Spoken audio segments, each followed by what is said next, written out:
One of the youngest victims was a 5-year-old boy, who has been rushed to the hospital. The church in Texas is the latest to experience a mass shooting atrocity. Getty Images. The gunman who killed at least 26 people in a Texan Baptist church has been identified as Devin Patrick Kelly. Law enforcement sources, speaking on the condition of anonymity, provided the information to the Associated Press. The 26-year-old from the city of San Antonio, although he had relatives in the small town of Sutherland Springs where the shooting took place. His LinkedIn profile suggests he served in the U.S. Air Force. Police said the shooter entered the church with a rifle, fled in a vehicle and was later found dead. The exact circumstances of his death are under investigation, they said. Texas Governor Greg Abbott said the shooting was the worst in the state's history in modern times. He also confirmed the number of victims. A pregnant woman and children were among those identified as dead by officials, who said that at least 20 others had been injured in the attack.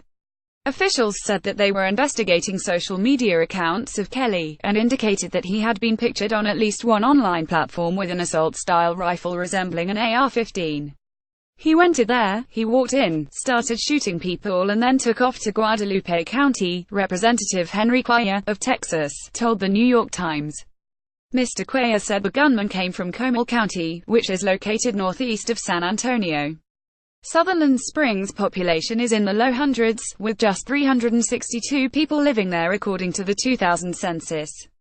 The death toll in the shooting would constitute roughly 7% of the town's population. Our prayers are with all who were harmed by this evil act. Our thanks to law enforcement for their response, Mr. Abbott wrote on Twitter following the attack. The town has been described in media reports as a one blinking light town, and one that appears to be deeply religious. At least 8 of the shooting victims were taken to a nearby hospital in San Antonio. One of those victims was a 5-year-old boy who was shot several times during the attack. One of the victims has been identified as the church pastor's 14-year-old daughter, although the pastor was reportedly not present during the shooting. More about Texas shooting reuse content. We use cookies to enhance your visit to our site and to bring you advertisements that might interest you. Read our privacy and cookie policies to find out more.